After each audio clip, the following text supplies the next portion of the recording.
L'appel est arrivé pendant mon service du matin au café, alors que j'essayais d'équilibrer 3 cappuccinos sur un plateau. J'ai failli tout laisser tomber quand j'ai vu le nom de mon père sur l'écran.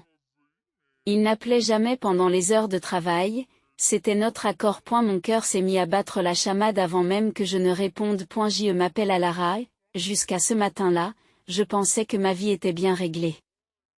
Une première année d'université, des notes correctes et un travail à temps partiel qui me permettaient de boire du café et d'acheter des livres. Bien sûr, tout n'était pas parfait, mais c'était stable. Du moins, c'est ce que je pensais. Bonjour. J'ai glissé le téléphone entre mon oreille et mon épaule, en posant les verres à la table 7. Ce n'était pas la voix de mon père qui répondait.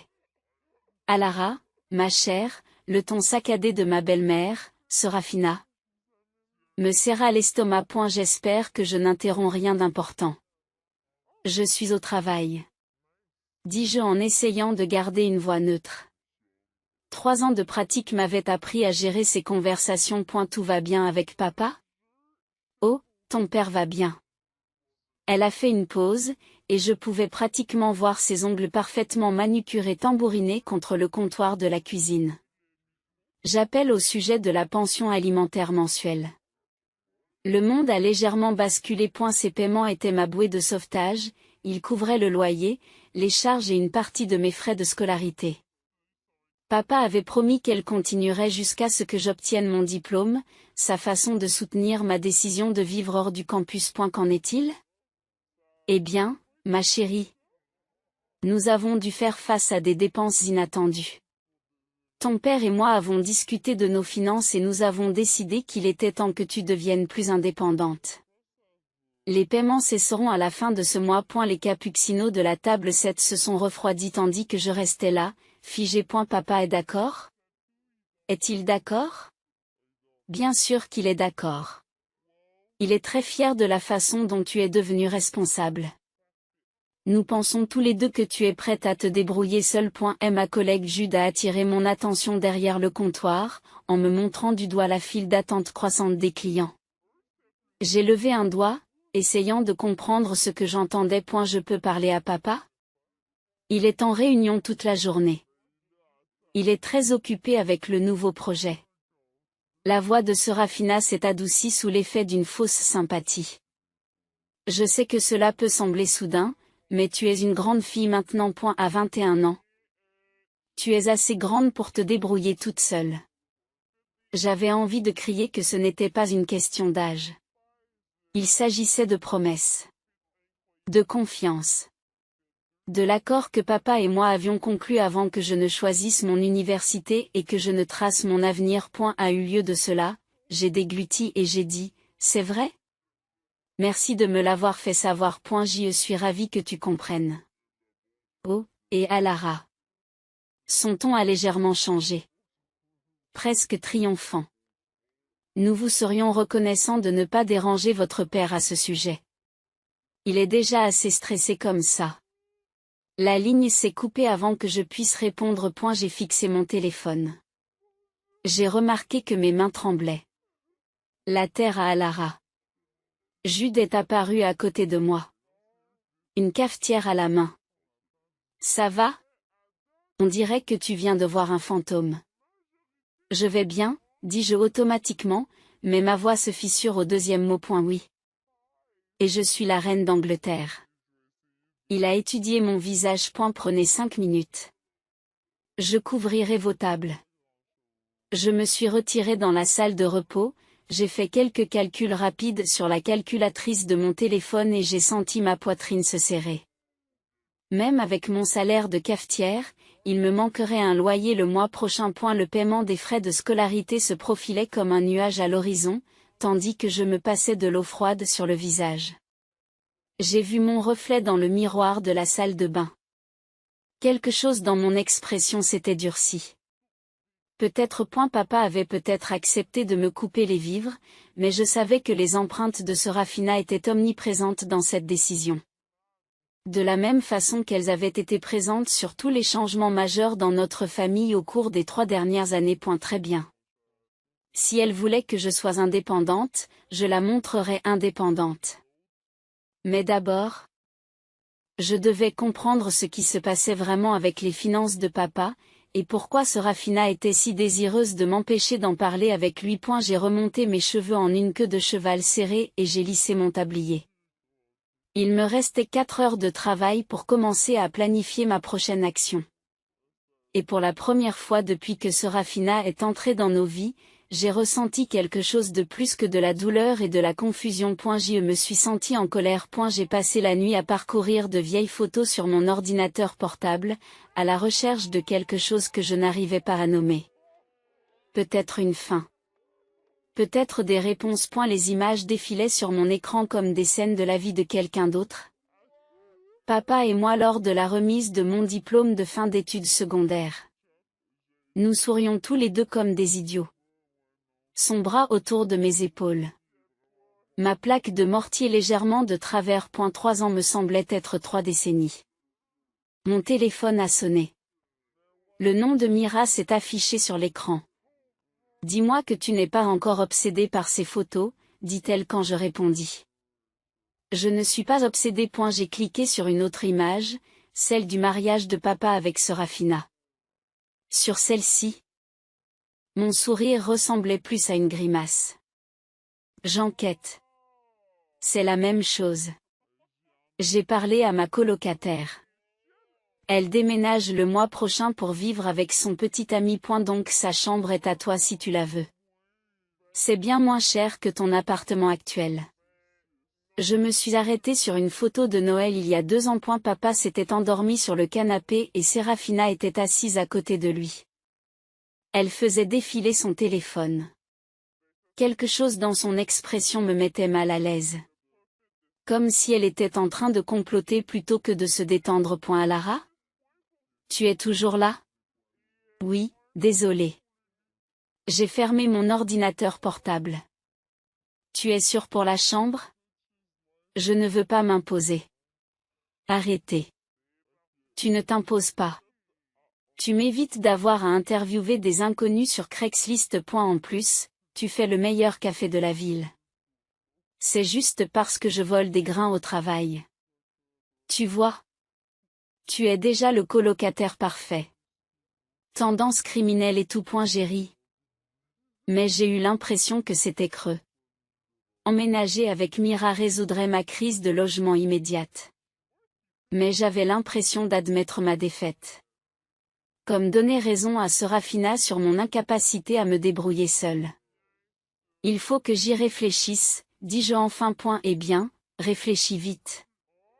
Le trimestre commence dans 3 semaines et Mira s'arrêta au milieu de sa phrase. Oh merde, en parlant de trimestre, as-tu vérifié ton compte étudiant récemment? J'ai eu un haut le cœur. Non, pourquoi? Il y a un problème avec le bureau d'aide financière. Tout le monde reçoit des courriels de vérification ou quelque chose comme ça. Je me suis empressée d'ouvrir à nouveau mon ordinateur portable, cette fois en me connectant à mon portail étudiant. Bien sûr, j'ai reçu une notification indiquant que des documents supplémentaires étaient requis pour le traitement des demandes d'aide financière. Ce n'est pas possible. J'ai marmonné. En cliquant sur les exigences. Ils avaient besoin de relevés bancaires à jour, de déclarations d'impôts, et mon cœur s'est presque arrêté, des informations financières de mon père. Qu'est-ce qui ne va pas? Ils ont besoin de la signature de mon père sur certains formulaires. Et ses déclarations d'impôts. J'ai passé une main dans mes cheveux, en tirant sur les racines. Comment suis-je censé les obtenir sans lui dire ce qui se passe? C'est peut-être le signe que tu devrais lui dire. Tu ne comprends pas. Si je lui dis, Serafina va tout déformer d'une manière ou d'une autre. Elle donnera l'impression que je suis ingrate ou que j'essaie de causer des problèmes. J'ai repensé à la façon dont elle m'a regardée lors du dernier repas de famille.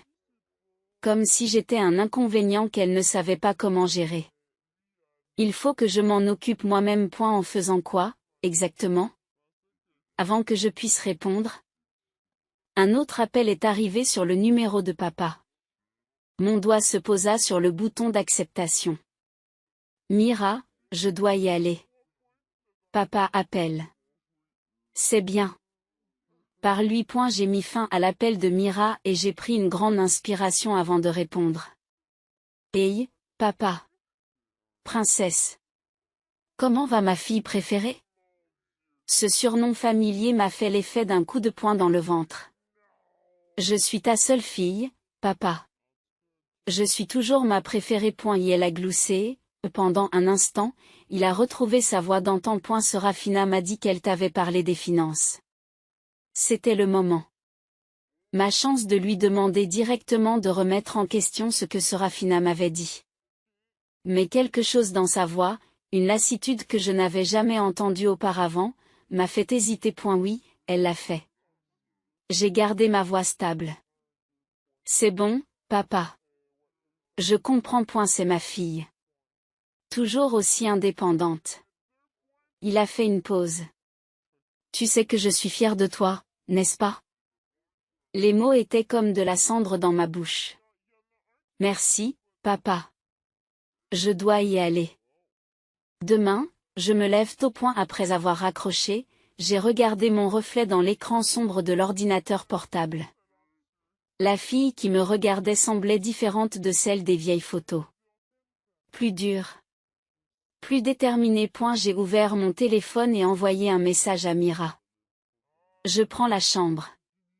Puis j'ai commencé à faire une liste. Si je devais découvrir ce que Serafina préparait vraiment, j'avais besoin de plus que de simples soupçons. Il me fallait des preuves. Je savais exactement où commencer à chercher. Le jour du déménagement avec Mira aurait dû être ma plus grande préoccupation. Mais la vie avait d'autres projets. J'étais en train de trier mon ancienne chambre dans la maison de mon père. Serafina et lui étaient censés être à un déjeuner de charité quand j'ai entendu des voix provenant du patio de l'arrière-cour. Le marché a été bon pour nous, disait Serafina. Nous pourrions facilement tirer 100 000 $ de plus du compte d'investissement. Je me suis figée. J'avais une boîte de manuels scolaires dans les bras. Le compte d'investissement? Papa avait toujours dit qu'il gardait tout sur son compte courant et ses fonds de retraite. Je ne sais pas, chérie. La voix de mon père était étrange. Cet argent était destiné à... À quoi? À Lara? Elle se débrouille très bien toute seule. Tu l'as dit toi-même. Je posai la boîte en silence et me rapprochai de la fenêtre. À travers les interstices des stores, je pouvais les voir assises à la table du patio. Serafina portait l'une de ses robes de chambre de marque, le genre qui coûte probablement plus cher que mon loyer mensuel. DE+, a-t-elle poursuivi, l'entrepreneur a besoin de la compte avant vendredi si nous voulons commencer les travaux de rénovation le mois prochain. Les travaux de rénovation? J'ai pensé à mes demandes de prêt étudiant. Toujours incomplètes sur mon ordinateur portable. La maison est très bien comme elle est, a dit papa, mais son ton avait cette faiblesse familière. Le même que celui qu'il avait eu lorsque Serafina l'avait convaincu de vendre le vieux piano de maman. Chérie, nous en avons parlé. Si nous devons organiser la fête de fin d'année pour les associés de ton cabinet, tout doit être parfait. Elle a traversé la table et lui a touché la main. Tu ne veux pas faire bonne impression, cela pourrait signifier un partenariat pour vous. Mon téléphone a bourdonné dans ma poche, probablement parce que Mira se demandait où j'étais, mais je ne pouvais pas bouger. Je ne pouvais pas respirer. Tu as raison, a dit papa. Tu as toujours raison sur ces choses-là. Bien sûr que j'ai raison. Le rire de Serafina tinta comme du verre brisé. J'appellerai l'entrepreneur aujourd'hui. Oh. Et nous devrions envisager de renouveler ma voiture pendant que le marché est bon. Le contrat de location est presque terminé et j'ai vu la plus belle Mercedes hier. J'ai reculé devant la fenêtre, les mains tremblantes, le compte d'investissement, les rénovations, la nouvelle voiture. Pendant ce temps, je travaillais 2 fois plus et je mangeais des ramens pour joindre les 2 bouts. Mon téléphone a encore sonné. Cette fois, j'ai répondu, où es-tu? Mira a demandé, Jude et moi attendons avec le camion depuis 20 minutes. Il s'est passé quelque chose. Ma voix était étrange, même pour moi. Je dois d'abord vérifier quelque chose. Vérifier quoi, Alara, que se passe-t-il? Je me dirigeais déjà dans le couloir vers le bureau de papa. Tu te souviens que papa me laissait gérer certaines de ses opérations bancaires en ligne? Quand maman était malade. Oui. Je me demande si ces identifiants fonctionnent encore. À Lara. La voix de Mira contenait un avertissement. Quoi que tu penses. Je serai bientôt là. J'ai raccroché avant qu'elle ne puisse m'en dissuader. L'ordinateur de papa s'est mis à bourdonner. Mes mains se sont posées sur le clavier et le doute s'est installé. Ce n'était pas seulement de l'espionnage. C'était probablement illégal. Mais je me suis souvenu que Sarafina avait parlé de 100 000 $ supplémentaires alors que je croulais sous les formulaires d'aide financière. L'ancien mot de passe a fonctionné au 3e essai. En quelques minutes, j'ai vu des relevés de comptes que je n'avais jamais vus auparavant. Des comptes d'investissement, des économies cachées, oh mon Dieu, j'ai chuchoté. C'était là, un virement mensuel récurrent vers mon ancien compte, celui que mon père avait ouvert pour mes dépenses universitaires. Le même montant que d'habitude, chaque mois. Comme une horloge. L'argent ne s'était pas arrêté du tout. Et elle était redirigée vers un compte au nom de Sarafina. Des bruits de pas dans l'escalier m'ont fait me précipiter pour fermer les fenêtres et éteindre l'ordinateur. J'ai à peine regagné ma chambre que je les entends dans le couloir. Oh, la surprise de Sarafina semblait parfaitement préparée lorsqu'elle m'a vu. Nous ne savions pas que tu étais là, ma chère. Je récupérais juste mes dernières affaires. J'ai soulevé la boîte de manuels scolaires. Reconnaissante, elle cachait mes mains tremblantes. Papa a souri, mais son sourire n'a pas atteint ses yeux. Tu as besoin d'aide? Non, merci. Je me suis contentée d'un sourire crispé. Je maîtrise la situation. Et c'est ce que j'ai fait. Pour la première fois depuis le début de cette histoire, je savais exactement à quoi j'avais affaire. Et la question était maintenant de savoir ce que j'allais faire. En passant devant Sarafina, elle m'a adressé un de ses sourires d'entraînement. Elle ne se doutait pas que je venais de découvrir son secret. Elle n'avait aucune idée de ce qui l'attendait. Cela changerait bien assez tôt. Le relevé bancaire me semblait lourd dans les mains alors que j'étais assise dans le salon de Mira, entourée de cartons à moitié déballés. 3 mois de paiement réorientés. Chacun d'entre eux était une trahison et des chiffres numériques nets. Mes doigts ont tracé les informations de routage, mémorisant les détails du compte de Sarafina comme un plan de bataille. Il faut que tu le dises à ton père, dit Mira, perchée sur l'accoudoir du canapé. C'est littéralement du vol. Ce n'est pas si simple, dis-je en pliant soigneusement le papier et en le rangeant dans la sacoche de mon ordinateur portable. Si je vais le voir maintenant? Sarafina me racontera une histoire sur la protection de l'argent pour mon avenir ou n'importe quelle autre connerie qu'elle s'est inventée. Mon téléphone s'est allumé avec un message de Jude. Ta belle-mère est là. Elle a commandé ta table habituelle de café au lait de luxe. Je me suis redressée. Sarafina ne venait jamais de mon côté de la ville à moins qu'elle ne veuille quelque chose. Le café n'était qu'à 2 rues d'ici. Je dois y aller, dis-je en attrapant déjà mes chaussures. Mira m'a pris le bras. Attends, qu'est-ce que tu prévois? Rien. J'ai juste besoin de voir quelque chose. Et la marche jusqu'au café m'a donné l'impression de traverser un champ de bataille. À travers la vitrine, je pouvais voir Sarafina tenir la cour à ma table habituelle, son sac à main de marque occupant la chaise où je m'asseyais d'habitude. Jude a attiré mon attention en entrant et m'a fait un signe de tête subtil. À Lara, dit la voix de Sarafina à travers le café. Quelle belle surprise! Joignez-vous à moi. Plusieurs clients se sont retournés pour me regarder approcher de la table. Le sourire de Sarafina ne s'est jamais démenti, mais ses doigts se sont resserrés autour de sa tasse. Je parlais justement à votre charmante collègue de nos projets de rénovation, dit-elle lorsque je m'assis. Ton père est très enthousiaste à l'idée de la nouvelle cuisine. Je n'en doute pas, ai-je gardé ma voix neutre, observant son visage. Ça doit coûter cher. Oh, tu sais ce que c'est, dit-elle d'un geste dédaigneux de la main, mais nous faisons très attention à nos finances. À ce propos, elle se pencha en avant, baissant la voix. J'ai remarqué que tu étais dans la maison hier quand nous sommes rentrés. Mon cœur s'est emballé, mais je me suis forcée à croiser son regard, je récupérais juste mes dernières affaires. Bien sûr, dit-elle en buvant une gorgée de son café au lait, laissant une parfaite empreinte de rouge à lèvres sur le bord. Tu sais, ton père m'a parlé de quelque chose d'intéressant ce matin. Apparemment, son ordinateur a montré une activité de connexion inhabituelle hier. Et la température de la pièce a semblé chuter de 10 degrés. Derrière le comptoir, Jude ne regardait délibérément pas dans notre direction. Vraiment? Ai-je dit, fier de la stabilité de ma voix. Le sourire de Serafina a pris une tournure acerbe. Nous avons changé tous les mots de passe, bien sûr. Par sécurité.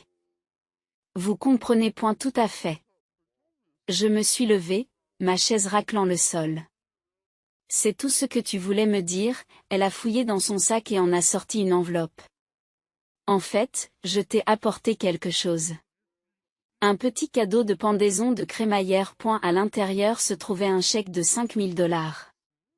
Considérez cela comme un nouveau départ, dit-elle doucement. Une chance de prouver que tu peux vraiment être indépendant. Sans avoir besoin d'enquêter sur des choses qui ne te concernent pas. Le chèque brûlait dans mes mains.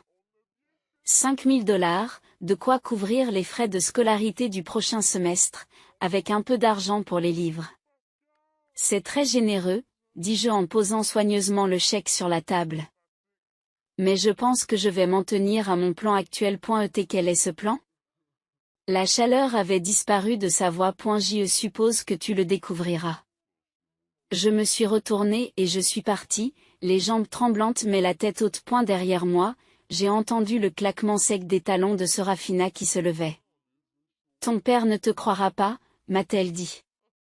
Il ne me croit jamais. Je m'arrêtai devant la porte, regardant son visage parfaitement calme. Nous verrons bien. Dehors, le soleil de l'après-midi semblait trop brillant. Trop dur. Mon téléphone a bourdonné d'un message provenant d'un numéro inconnu. Une fille intelligente. Mais ça ne se terminera bien pour personne. Pense à ton père. J'ai fait une capture d'écran du message avant de bloquer le numéro. Serafina pensait me mettre en garde, mais elle venait de commettre une erreur capitale. Elle m'a montré qu'elle avait peur. Il ne me restait plus qu'à découvrir de quoi elle avait peur. J'ai trouvé la première lettre en aidant Jude à trier le vieux courrier au café. Elle était adressée à mon père, postée il y a 3 mois, le cachet de la poste faisant foi, et provenait du service de comptabilité de son entreprise.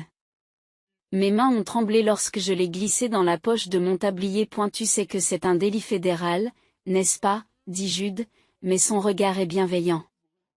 Je l'ai ajouté à ma liste croissante de crimes. J'ai attaché mes cheveux en arrière, me préparant à l'affluence du matin. Tu sais que Serafina est venue tous les jours cette semaine? Oui, toujours quand tu n'es pas là. Elle pose des questions bizarres sur ton emploi du temps, tes amis. Il hésite. Ton père est venu hier aussi. Mon estomac s'est emballé. Mon estomac s'est retourné. Pourquoi tu ne me l'as pas dit? Parce qu'il avait l'air mal en point, oh Lara. Comme s'il n'avait pas dormi depuis des jours. Et elle n'arrêtait pas de me demander si tu allais bien, si tu avais besoin de quelque chose. La foule du matin a commencé à filtrer avant que je puisse répondre. Pendant que je m'occupais de la machine à expresso, mon esprit s'emballait. Papa ne venait jamais dans cette partie de la ville à moins d'y être obligé. Il n'a jamais pris de mes nouvelles par l'intermédiaire d'autres personnes. Pendant ma pause, j'ai ouvert la lettre. Elle contenait un avis de changement non autorisé des bénéficiaires du compte de retraite de mon père. Tous les fonds avaient été redirigés vers un seul bénéficiaire, Serafina. Mon téléphone a bourdonné d'un message de Mira. 911. Ta belle-mère est à notre appartement. J'ai failli laisser tomber le téléphone. Qu'est-ce qu'il y a? Pourquoi? Elle dit qu'elle dépose d'autres affaires. Mais elle est juste assise ici, posant des questions sur tes cours, tes habitudes d'études. C'est flippant. Ne lui dis rien. J'y vais. Attends, il y a autre chose, elle a parlé de ta mère. Je me suis figée au moment de défaire mon tablier. Qu'est-ce qu'elle a dit? Quelque chose à propos des vieilles factures médicales de ta mère. Elle a dit que ton père les payait encore. Ce n'est pas possible. L'assurance de maman avait tout couvert. J'ai aidé avec la paperasse moi-même. Sors-la de là. J'ai répondu par texto. Je me fiche de savoir comment. Fais-la juste partir. À Lara. La voix de Jude m'a fait sursauter. Il me tendait une belle enveloppe. Elle a laissé ça pour toi ce matin. Elle a dit que c'était important. À l'intérieur se trouvait une invitation à la fête de fin d'année du cabinet de papa, prévue pour le mois prochain. Une note manuscrite dans l'écriture élégante de Séraphine disait « La famille doit rester unie. Dernière chance de faire le bon choix. Je dois partir plus tôt », ai-je dit en froissant l'invitation. J'en ai déjà parlé à la direction. Jude a pris mon sac sous le comptoir. Mais d'abord, il y a quelque chose que tu devrais voir. Il a affiché un message sur les réseaux sociaux sur son téléphone. Une photo d'un collègue de papa. On y voyait Séraphine à un événement caritatif la semaine dernière. Elle portait un collier de diamants qui lui était étrangement familier. N'est-ce pas? Celui de ta mère. Jude zooma sur l'image. Tu m'as montré une photo une fois, tu te souviens, le collier appartenait à ma grand-mère. Transmis à maman. Papa l'avait gardé dans le coffre de son bureau après sa mort. En promettant qu'il serait à moi un jour. Ma vision se brouille. Elle ne fait pas que voler de l'argent. Elle efface tout. Qu'est-ce que tu vas faire? Avant que je puisse répondre, mon téléphone s'est allumé avec un appel de papa. Alors que je fixais son nom sur l'écran, un autre message de Mira m'est parvenu. Elle fouille ta chambre. Elle cherche quelque chose de précis. Et la lettre sur le compte de retraite était lourde dans ma poche. Peu importe ce que Séraphine cherchait. Elle devenait désespérée. Et les gens désespérés font des erreurs. Je ne réponds pas, dis-je en déclinant l'appel de papa. Pas encore. À Lara, la voix de Jude contenait un avertissement. Je sais ce que je fais. J'espérais avoir l'air plus sûr de moi que je ne l'étais. Elle veut jouer à la famille? Très bien. Dis-lui que je serai à la fête de fin d'année. Et après, j'ai pensé au collier de maman, au paiement redirigé, au visage épuisé de papa demandant à des étrangers si j'allais bien. Ensuite, je montrerai à tout le monde qui est vraiment Séraphine. J'ai pris mon sac et je me suis dirigée vers la porte. En commençant par ce qu'il y a dans ce coffre. À eu moment de partir, mon téléphone a sonné une dernière fois. Un message d'un numéro inconnu. Tu es comme ta mère.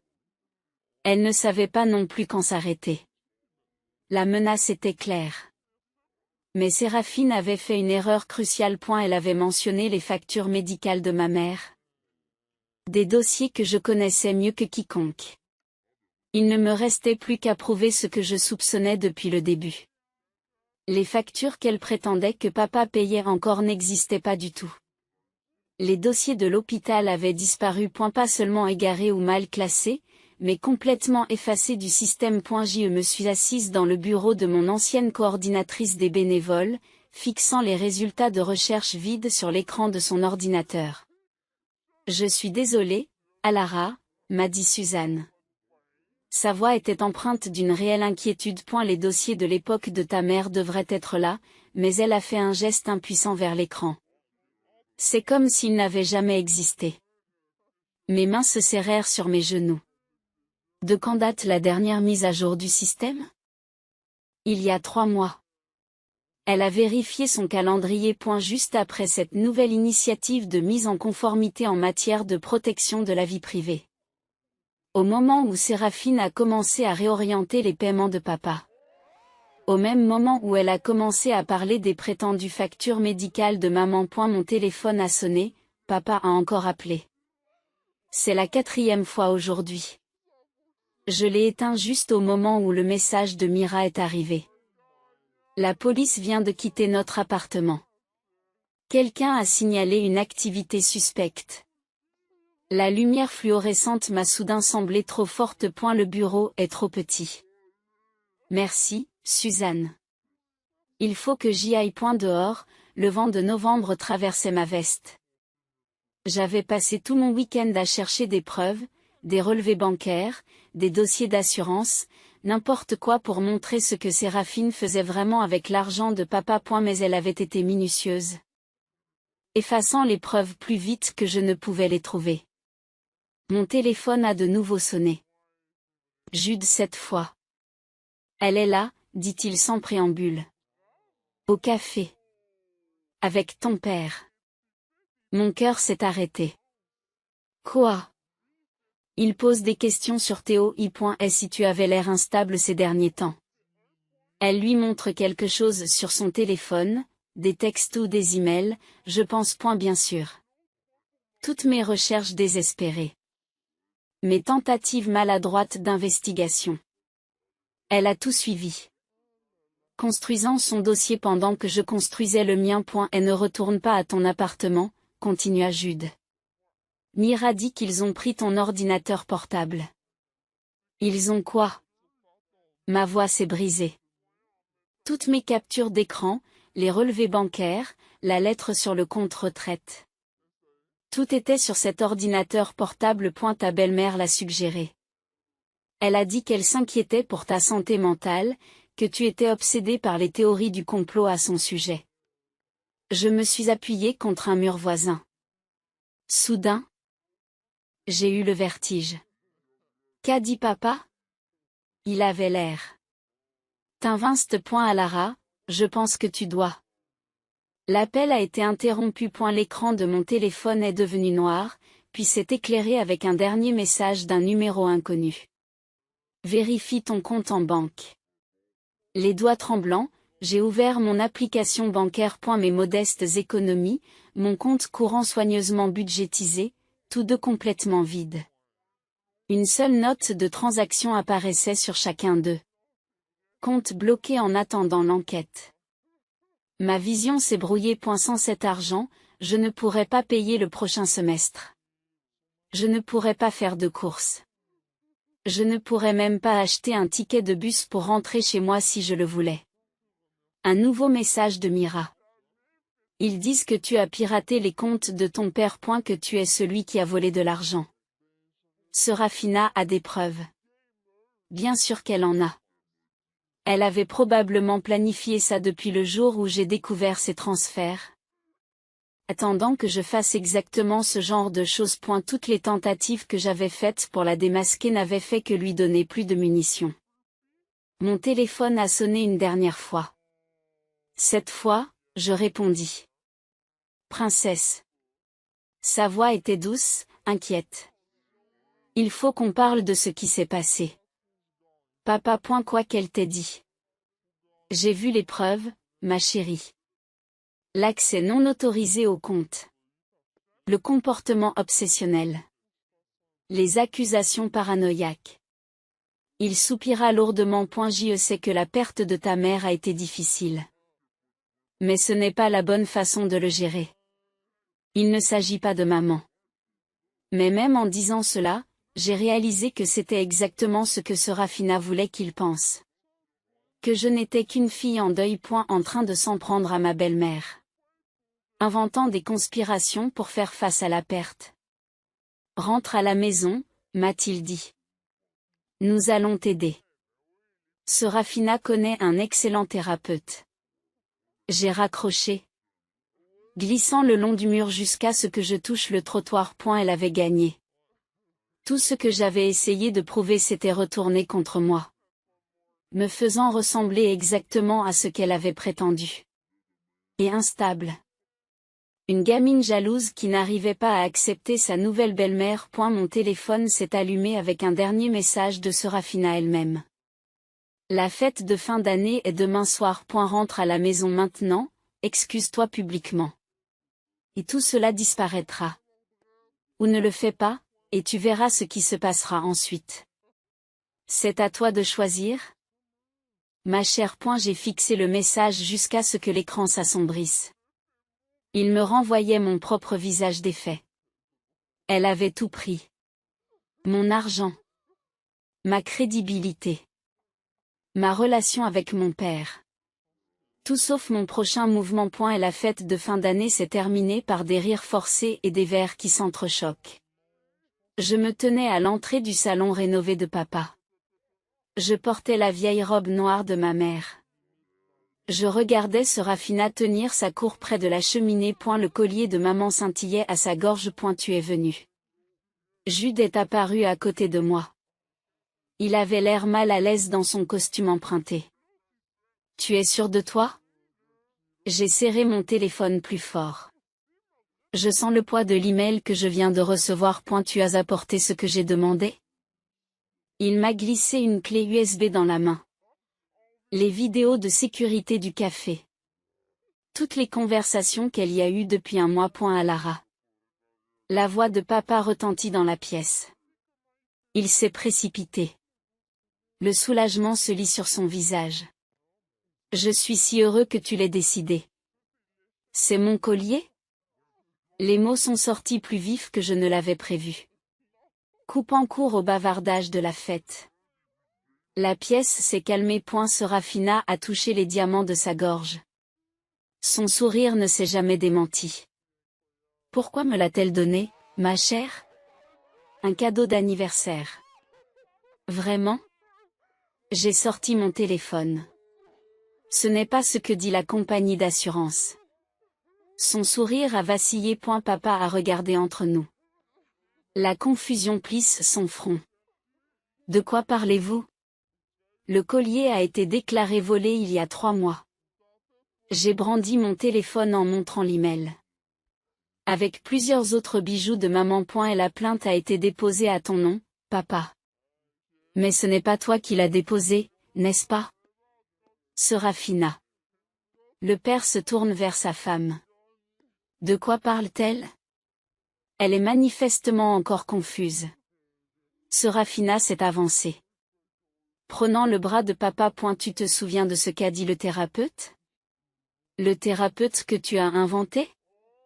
J'ai sorti un autre email. Celle dont tu as débité les factures sur le compte de papa. J'ai appelé le cabinet. Ils n'ont jamais entendu parler de lui. Les invités de la fête étaient devenus silencieux. Ils regardaient la scène se dérouler. Les ongles parfaitement manucurés de Serafina s'enfoncent dans la manche de papa. Pendant que nous parlons de factures, j'ai continué. Parlons des frais médicaux de maman. Ceux dont tu as dit à papa qu'il les payait encore. Je me suis tournée vers papa. As-tu déjà vu ces factures? Elles sont traitées automatiquement, dit-il lentement. Serafina a mis en place les paiements. Parce qu'il n'y a pas de facture? Papa. J'ai une preuve de l'hôpital. Tout a été payé avant la mort de maman. L'argent est allé ailleurs. Assez. La voix de Serafina a claqué comme un fouet. Wyatt, elle est clairement en train de faire une nouvelle crise. Nous devrions quoi? Je me suis rapprochée. Appeler la police? Comme tu l'as fait hier? C'est drôle. Ils sont très intéressés par les plaintes pour fraude que j'ai déposées ce matin. Surtout la partie où tu t'es fait passer pour papa pour rediriger ses comptes. Papa s'est éloigné de Serafina, le visage cendré. Quel compte? Montre-lui, ai-je dit à Jude. Il a branché la clé USB sur la télévision. Il a visionné les images de sécurité du café. Il y avait Serafina. Clairement visible. Elle utilisait le téléphone de papa pour accéder à son application bancaire pendant qu'il était dans la salle de bain. Tu ne comprends pas? Dit Serafina. Mais son calme se fissurait. Je nous protégeais. Construire un avenir. En volant mes fonds pour l'université. En faisant geler mes comptes. Et la colère que j'avais retenue a finalement éclaté. En portant les bijoux de ma mère décédée tout en disant à papa que je suis folle. Wyatt. Elle s'est tournée vers mon père, désespérée. Je peux tout expliquer. L'argent est toujours là, j'ai juste quoi? La voix de papa était calme. Dangereuse. Vous avez volé ma fille? Vous avez menti sur les factures médicales de ma défunte femme? Il a essayé de me convaincre que notre enfant souffrait d'une maladie mentale. Le collier que Serafina porte à la gorge ressemble soudain à un nœud coulant. Elle a attrapé le fermoir avec des doigts tremblants. Gardez-le, dis-je froidement. La police en aura besoin comme preuve de toute façon. Le bruit des sirènes a traversé le silence stupéfié de la fête. Le visage de Serafina est devenu pâle. J'ai tout fait pour nous, a-t-elle murmuré. Mais elle ne regardait plus papa. Elle me regardait. Tu n'as aucune idée de ce que c'est que de ne rien avoir. De devoir se protéger. Tu as raison, ai-je dit. Je ne sais pas ce que c'est. Mais je sais ce que c'est que de tout perdre. Et maintenant, vous le saurez aussi. Et la police est entrée pendant que Serafina s'enfonçait dans un fauteuil. Son monde parfait s'écroulait autour d'elle. Papa s'est mis à côté de moi. Sa main a trouvé la mienne pour la première fois depuis des années. Le collier a capté la lumière une dernière fois alors qu'il l'emmenait. Les diamants étincelaient comme des larmes. Le printemps est arrivé tôt cette année-là. Je me suis assise dans le jardin de mon père. Je le regardais s'acharner sur les vieux rosiers de ma mère. 3 mois s'étaient écoulés depuis l'arrestation de Serafina. Mais certaines blessures étaient encore fraîches. Y prend mal. Lui dis-je. Je me suis déplacée pour l'aider avec le sécateur. Maman coupait toujours en biais, tu te souviens? Il m'a tendu les outils sans discuter. Nous avons travaillé dans un silence confortable jusqu'à ce que son téléphone sonne. Un autre courriel des avocats de Serafina. Il propose un accord, dit-il. Je ne lève pas les yeux des roses. Elle rendra tout ce qu'elle a pris, plus les intérêts. En échange de quoi? Nous avons abandonné les charges supplémentaires de fraude. Elle purgera une peine plus courte. Et elle sort une enveloppe usée de sa poche. Elle vous a écrit une lettre. J'ai regardé l'enveloppe. La saleté sous mes ongles. Je me suis souvenu que les mains parfaitement manucurées de Serafina avaient un jour tenu le collier de ma mère. Tu l'as lu? Non mais son avocat l'a mentionné. Il a hésité. Elle a grandi dans une famille d'accueil. Elle est sortie du système sans rien. Apparemment. Elle a mis en place des plans similaires depuis des années. Toujours en ciblant des veufs avec des enfants en âge d'aller à l'université. La lettre était plus lourde que le papier ne devrait l'être. Ça ne veut pas dire que c'est bien. Non, ça ne l'est pas. Papa a touché une des roses de maman. Mais cela pourrait expliquer certaines choses. Mon téléphone a sonné une notification de mail. J'en ai reçu beaucoup ces derniers temps. Depuis que l'histoire a éclaté. Les journaux locaux adorent les drames. Et la fille d'une veuve fortunée dénonce le réseau de fraude de sa belle-mère. L'université avait même parlé de moi dans son bulletin d'information des anciens élèves après que j'eus obtenu la bourse d'urgence. Jude m'a demandé de sortir avec lui. Ai-je dit soudainement, me surprenant moi-même. Pour un café. Dans un endroit qui n'est pas le café. Papa a souri. Un vrai sourire comme ceux d'avant. Un garçon intelligent. Il en a mis du temps. Je n'ai pas encore dit oui. Mais tu le feras. Et elle a fait un geste vers le jardin. Tu es la fille de ta mère. Tu n'as jamais pu résister à l'envie de réparer les choses cassées. J'ai baissé les yeux sur la lettre de Serafina. Elle n'est toujours pas ouverte. Certaines choses ne peuvent pas être réparées, papa. Non, il était d'accord. Mais on peut les comprendre. Parfois, c'est suffisant. Plus tard dans la soirée. J'étais assise dans mon nouvel appartement.